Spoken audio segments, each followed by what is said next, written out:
یا رسول اللہ میری روزی بڑھ جائے، مجھے کوئی بتائیں۔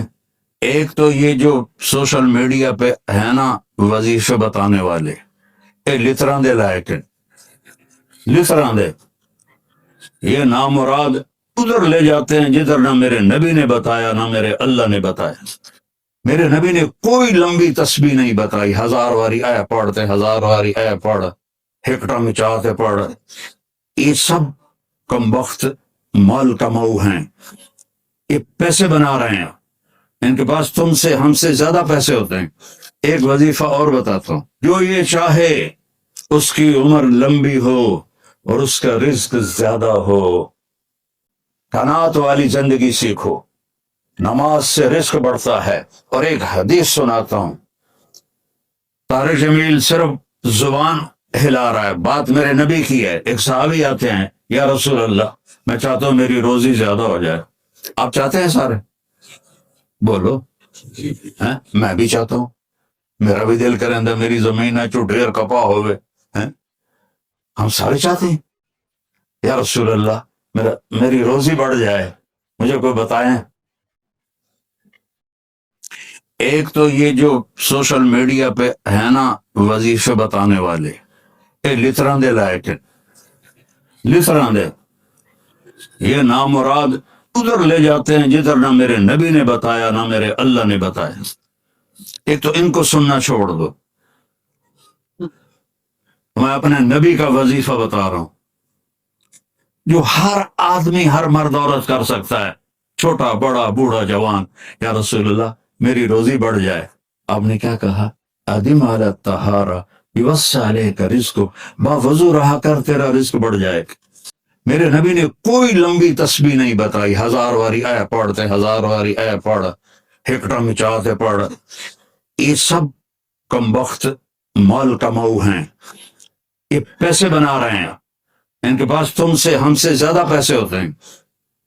اور نہ یہ اس چکر میں پڑو کہ جادو ہو گیا، یہ لوگ پھرولو جادو ہو گیا، سایہ ہو گیا۔ بھائی کتھے سایہ ہے، کتھے اتنے جادوگر پیدا ہو گیا بے ہر ویلے پھوکی جاننے دے تو تباہ کیتی جان دے۔ یہ سب فراڈ ہیں، یہ جو جادو ہو گیا اور جادو کے عمل کرنا پڑے گا اور ہانڈی چڑھانی پڑے گی اور پتہ نہیں کی کرنا پڑے گا، زمین میں دبانا پڑے گا، یہ سارے علودے پٹھے نے، اور تسی سارے بے وقوف ہو جڑے انہوں نے مگر لگے ہویا۔ میرے نبی کا وظیفہ سنو، ادم علی الطہارہ یوسع علیک رزق، تو باوضو رہ تیرا رزق بڑھ جائے گا۔ ایک وظیفہ اور بتاتا ہوں، میرے نبی نے فرمایا، یہ آپ نے خود فرمایا، یہ باوضو رہنے کا پوچھنے پہ ایک صحابی نے پوچھا کہ میں چاہتا ہوں میرا رزق بڑھ جائے، تو آپ نے فرمایا باوضو رہا کر رزق بڑھ جائے گا۔ اور باوضو رہنے کے کچھ اور فائدے بتاؤں۔ ایک دفعہ شیطان ہمارے نبی کی خدمت میں حاضر ہوا، آپ نے فرمایا یار اتا دس تیرے دشمن کتنے ہیں؟ کہنے لگا 15۔ تو آپ نے فرمایا کون؟ کہ پہلے تو تسی ہو، پہلے دشمن تو میرے تسی۔ پھر اس نے فہرست گنائی، بات لمبی ہوتی جا رہی، اس نے کہا پھر وہ مومن مرد اور عورت جو باوضو رہتے ہیں وہ میرے بڑے دشمن ہیں، ان سے مجھے ڈر لگتا ہے۔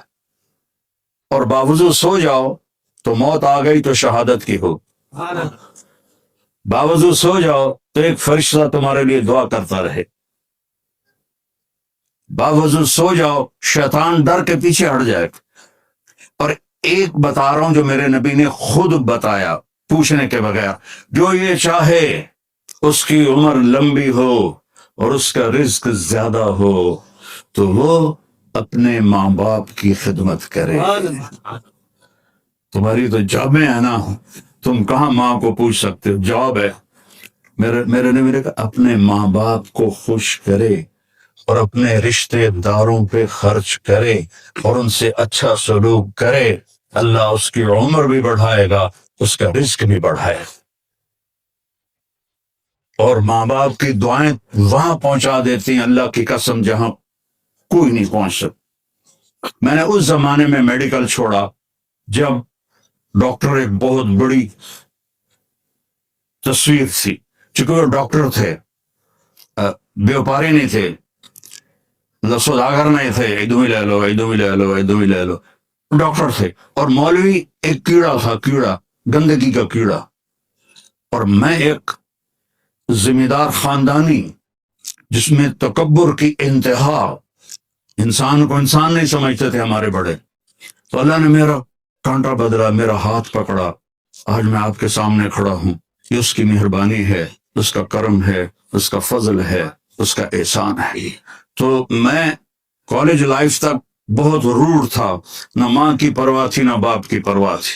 تو میرے ماں باپ کو مجھ سے بہت گلا رہتا تھا. تو میں لاہور میں پڑھتا تھا, تو میں خط اس وقت لکھتا تھا جو نہ پیسے مک جان دیا. تو ایک دفعہ میرے باپ نے مجھے خط لکھا, بیٹا جب پیسے ختم ہوتے ہیں تو خط لکھتے ہو, کبھی ایویں بھی خط لکھ دیتا کر بھائی تیرا کی حال ہے. پتا ہی نہیں تھا ماں کسے کہتے ہیں, باپ کسے کہتے ہیں. تو نبی کی زندگی پڑھی تو پتہ چلا, آپ اندازہ لگائیں. تو بیٹا بہ جا, بہ جا.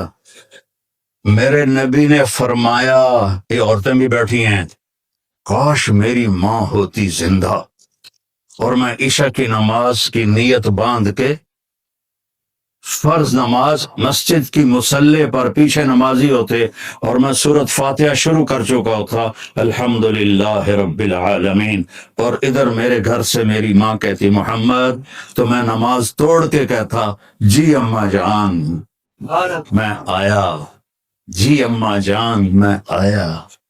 یہ ماں کا مرتبہ بتایا. یہاں تو صرف پونڈ کو دنیا جانتی ہے. میرا نبی بتا رہا ہے ماں باپ کی خدمت کرو, رزق بڑھے گا.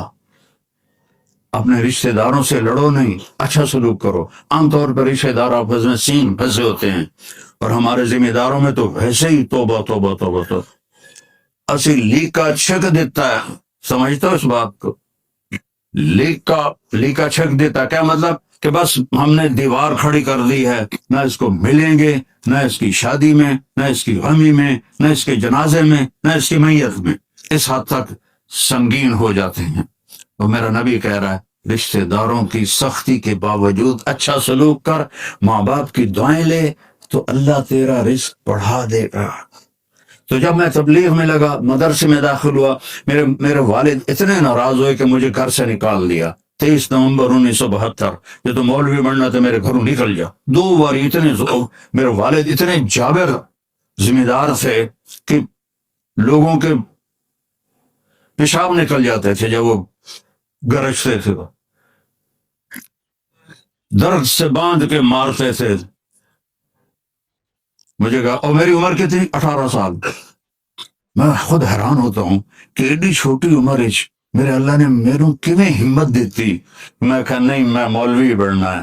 پھر میرے باپ نے کہا اچھا نکل جا میرے گھر. 2 دفعہ کہا نکل جا میرے گھر. پھر جب اللہ نے میری زندگی پلٹی اور میں چھٹی میں آتا اور میں اپنے باپ کی خدمت کرتا, تیل لگاتا, پاؤں دباتا. نوکر ہوتے تھے, نوکرانوں تو ہوب نہیں نا, انہیں تو انجن کرنا ہوں. تو ایک ہمارے بزرگ لیٹے ہوئے تھے, ان کو لوگ دبا رہے تھے. تو کسی نے پوچھا حضرت کیا حال ہے؟ کہا جی بس